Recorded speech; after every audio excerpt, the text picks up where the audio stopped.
Good morning and welcome to the channel. It is time for another adventure. Today, it's the Wilds near Zanesville, Ohio. Actually in Cumberland, Ohio. We're here awfully early this time for an early tour. 9 o'clock for the Wildside Tour.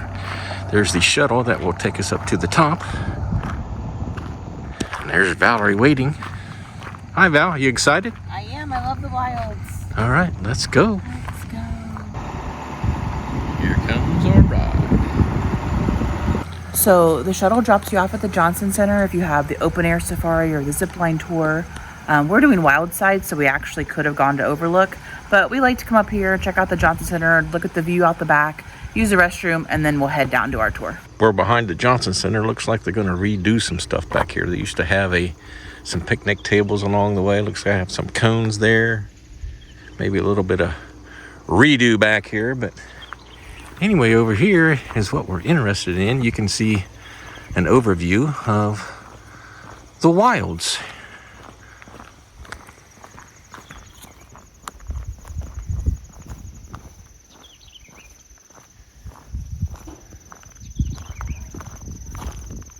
So all the gravel roads down there, Val, are for the open air safari. But what's so special about ours? We, on the Wildside Tour, you get to go off-road. You get close to the animals. Sometimes you might feel like you're going to tip over, but you're not. You're perfectly safe, they tell us. As Val mentioned before, they have zip lining here, if that's your thing. Not going to do that. Yeah, not our thing. So our tour is 9 a.m. We're here. It's about 8:40 now. They do say try and get here like 30 minutes early just so you can check in, use the restroom, all that kind of stuff, and then be ready for your tour time. So in reference to the open air safari, there's the Johnson Center. And then you will get on your tour actually right down here by these benches. So it's close. The Wildside Tour actually picks you up down at the other building, the Overlook building. Also has great views, also has a restroom. We were early, so we had time to go to Johnson Center, but now we're at the Overlook. Yes, we are. And the modified pickup truck that we'll be riding will soon arrive right over there by those benches. And there's the Overlook building. And why is it called the Overlook? You tell me. Because of the views. Of course. So behind the Overlook building, you have this little patio. And then, of course, you can overlook the park. Really nice back here.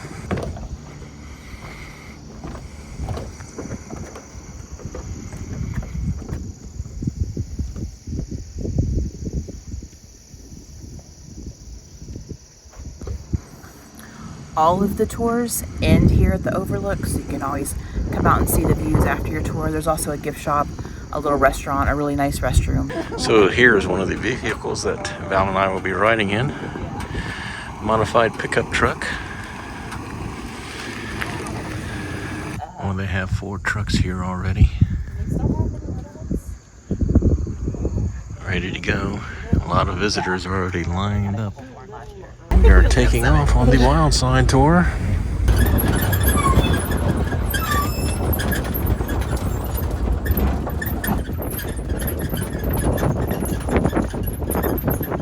Folks, we are off-road, approaching our first animal. Okay, guys. Now these guys are called David deer. Now, pretty unique deer. They are originally from China. They were relocated to Europe, and they actually are named after a Frenchman, believe it or not. So kind of a unique story. Now, David deer have actually been extinct in the wild for over 100 years. They went extinct back in the early 1900s.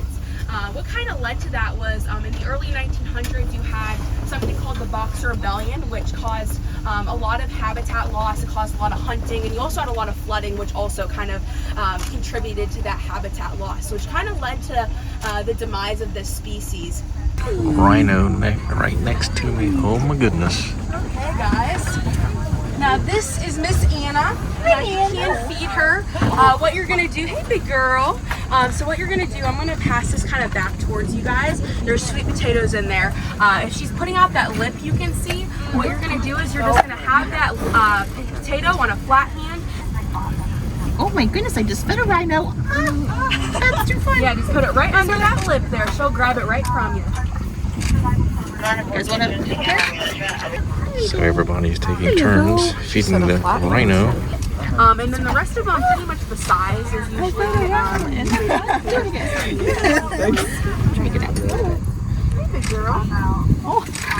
yeah. So we also have the Persian onagers here as well.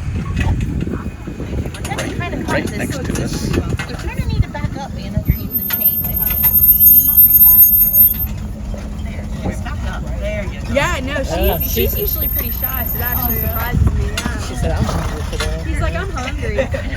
Now these rhinos, they are called greater one-horned Asian rhinos. Kind of a mouthful there. Advantages of the Wildside Tour. You get to feed them. You're right up. Greater one-horned and you're right rhinos, up against them. Again, they come from places like India, Nepal, and Bhutan.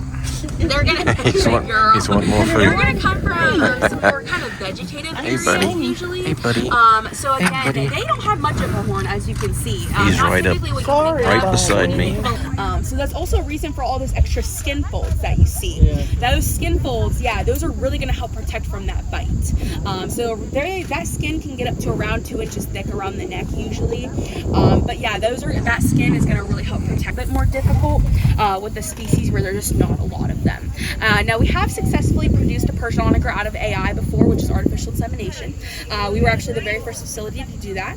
And now we do practice live breeding today. We currently have 2 boys behind the scenes, Jeffrey and Mandrake. Now the way we go about breeding is, again, we always look at who's related to who. Now that is how we got Miss Ruby, who's our youngest one. She's the kind of lightest skin one right over there, the smallest one. She just turned a year old in August 24th. Now these guys are called Przewalski horses. Now they are the P horses. We call them for short because Przewalski can sometimes be a little bit of a tongue twister. But Przewalski horses come from Mongolia. They also come from some parts of Russia. Now these guys are actually going to be your last truly known wild horse. All other wild horses, especially ones relating to the wild Mustang, are actually going to be considered feral, which means that at one point they were domesticated and then they were released for a scapegoat. These guys have never been domesticated before. They have some typically pretty aggressive tendencies. They are a lot more of a fight than flight animal. Now they do have your kind of wild equine characteristics, same as the Persian onager you saw. They have that long dorsal stripe going down their back. They have the slight striping on the back of their legs. You can see a lot more prominent with these guys. And they also have that 2 to 3 inch bristle mane. Producing in females, typically they'll kick a lot. But with males, it's kind of the way they are kind of first introduced. Yeah. She said, I feel for you, man. These are my favorite, the Szechuan Tonkins. We're so close. Hi, buddy. She's like, I don't understand. Now this is one of our Szechuan Tonkin. We have a lot of them. We have around 50 to 60 of these guys out here. So you can see a lot of them are kind of right over here.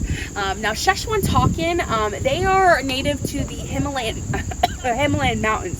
So they are actually going to be, in really technical terms, they're actually considered a goat and an antelope species. Another bonus of the Wildside Tour, we're moving spots so we can get closer to the baby Szechuan Tonkins. Right? I mean, it is. It's like cute, but...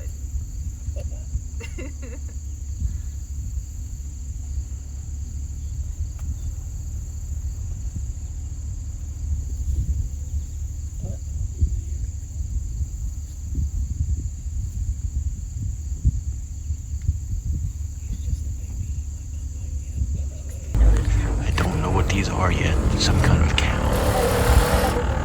Was there nothing? Pop out little. I just guess it. Take a shadow. Now these guys are called Bantang. Bantang. Now Bantang are what we call a jungle cow, native to Indonesia. You can kind of see we have the 4 girls here, and then we have our big old boy over there, that jet black one that's over there on to the left. He's that boy. Now that is something what we call sexual dimorphism. Sexual dimorphism is basically a fancy way of saying the males and females look different. Typically they're going to follow each other using those white markings. So if you can kind of see, they have a cool kind of white butt, kind of looks like they sat in pain. paint. They have white socks. They have a milk mustache, kind of cool. They're going to use those to kind of keep an eye out for each other, keep track of each other and all that sort of thing, because they can blend in pretty well. Female bangtang. Yeah, thanks for the pose, yep.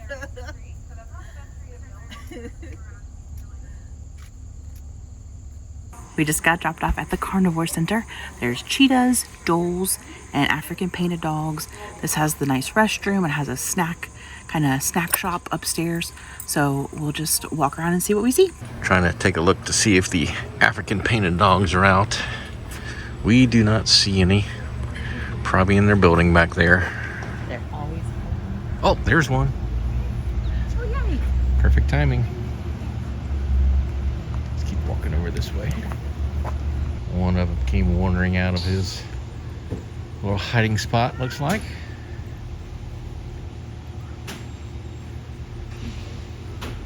Hopefully we get to see more before we take off. And here is a cheetah right behind us.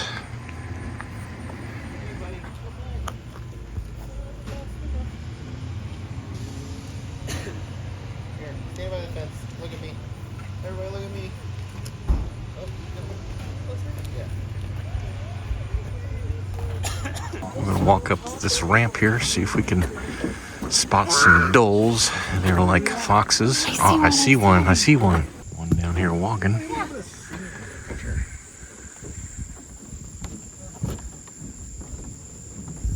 There's one way back there. I don't think the camera will be able to see it. Taking a restroom break. Nature. Here's the little snack shop. I was talking about pop, water, like pretzels, that kind of stuff. Sometimes when we're up here, we can see the African painted dogs better. But this time, it don't seem that way. Like that one we saw went back in. Yeah, none out at the present time. Too bad. Bummer.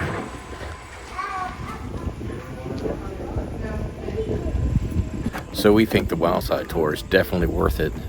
On each animal stop, she spends like 10 to 15 minutes on each animal. So when you're done, you know everything about that animal. All their histories, some of their names. Yeah, we got super close to a bunch. We got to feed and pet the rhino. There's more of that to come, I think. But yeah, it's more expensive than the regular open air safari, but it is worth it. Found another cheetah laying down.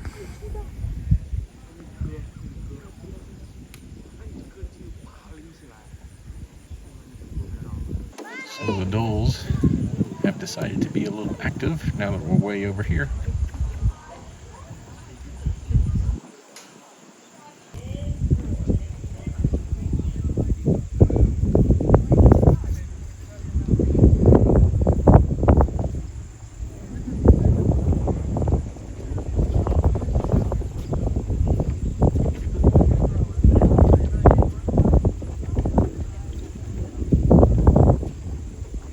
Here's a little overlook of the carnivore area. So the dholes over there, and that's the ramp that we walked up.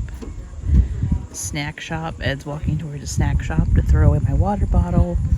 And then you've got the African painted dog area is over there. And then I'm kind of in the cheetah area.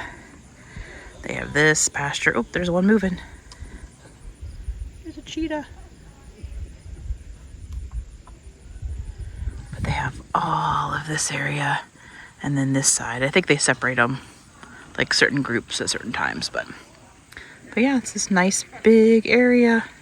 We have spotted another cheetah walking this way.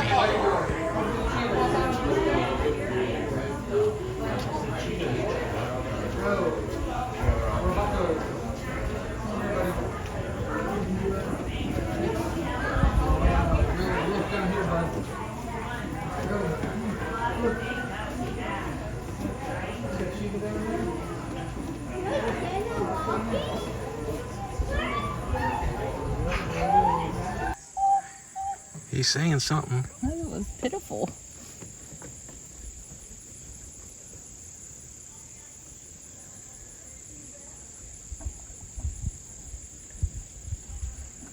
Faith, our driver, said that the dholes are the natural predator to the bantangs, those huge cows we saw. Which is hard to believe. It's really hard to imagine, but they travel, or they hunt in packs. So like a group of them will attack one, I guess. I don't know. It's hard to imagine. Since I mentioned Faith, she's been a great tour guide on the Wildside Tour.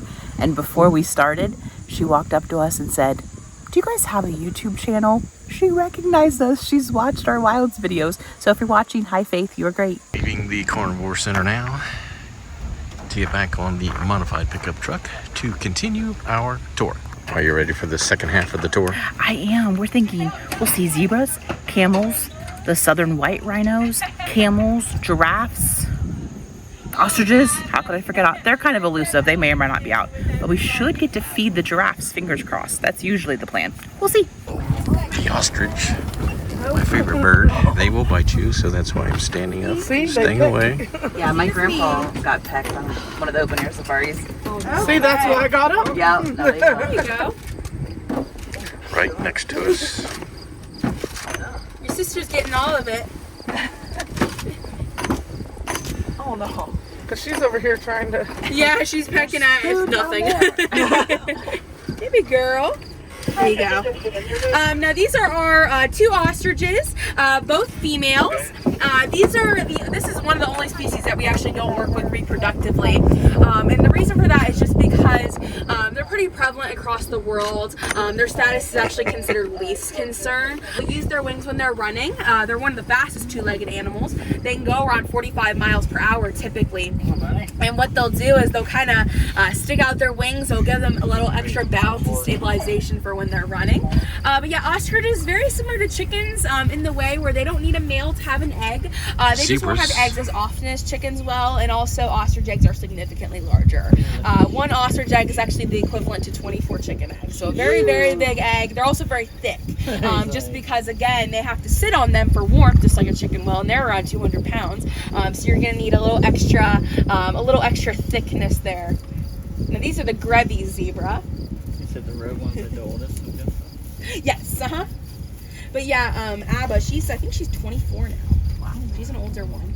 Now, Grevy zebra, they're actually going to be the largest of the 3 zebra species. They're also going to have a pretty dark brown stripe rather than black stripe. So that's also something pretty unique to them. They're also the only ones with that white underbelly, and they have the largest ears.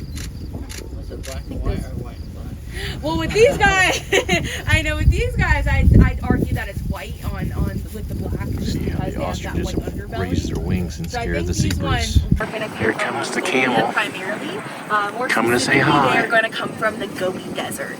Now, if you know the Gobi Desert, yeah, it's now the Gobi Desert, it's lacking in a lot of resources. Everybody sounds scared of that. Yeah, camels are going to serve everyone.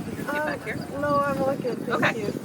Yeah, so the Gobi Desert, it is going to kind of be lacking in a lot of resources. It's a pretty harsh environment.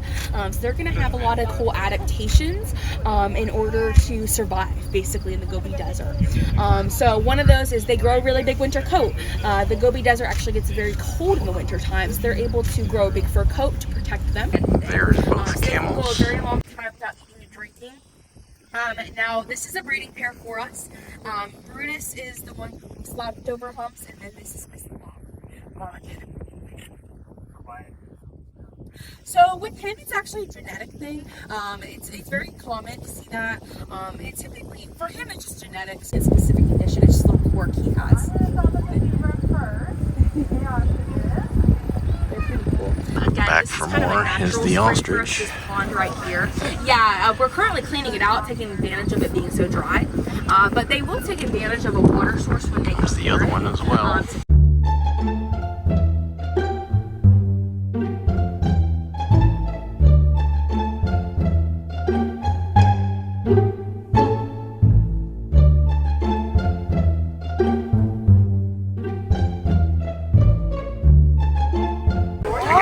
Giraffe following us around here. Is that tough? It's heading our way. No knows where the food is. This is, it looks like we're gonna get one on both sides. Oh my. So this is Lulu. She can be fed, she just can be pet. But with Tuffy, you can feed him and pet him at the same time. So you're just gonna take a little piece of lettuce. Here, I'll come over here, buddy. Come here, buddy. You're just give him a little piece of lettuce, and you're gonna go right up the nose like that. Just make sure you don't touch his jaw or his ears or anything like that. He hates that. Please share this bucket of lettuce, pass it back. Again, she can be fed, she just cannot be pet. Yeah. Tuffy knows the drill. And just make sure you don't put any body parts under him. And make sure he doesn't get a hold of that bucket. Yeah. She's going up to that other truck now, I think. He's like, more for me. Yeah, Tuffy. This close. No, you're fine. You're fine. Go ahead. Yeah, I've done it. Hi, Tuffy. Hi, buddy. Do you want to go there? You said you wanted to feed. Yeah, feed him. Hear the crunch. So give it to Tuffy.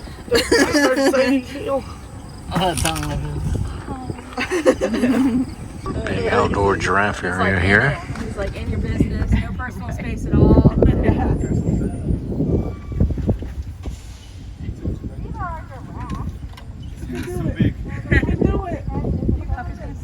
He might take, just make sure he doesn't get a hold of the bucket or anything. Yeah, here, wait. Oh yeah, there's a few more. Here, yeah, you can. Southern white rhinos.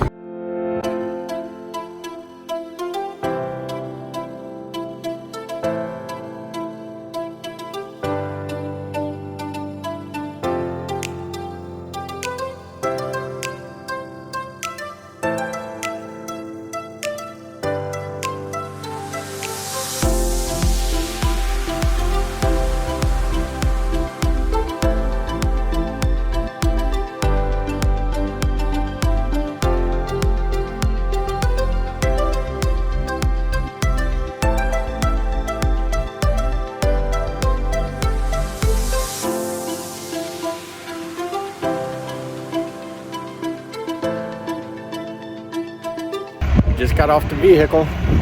Now what are we doing, Val? We're gonna head into the overlook, use the restroom, get some lunch. We'll look in the gift shop and we'll show you what we see. Valerie's gonna grab us a bite to eat here at their cafe, restaurant, whatever you want to call it.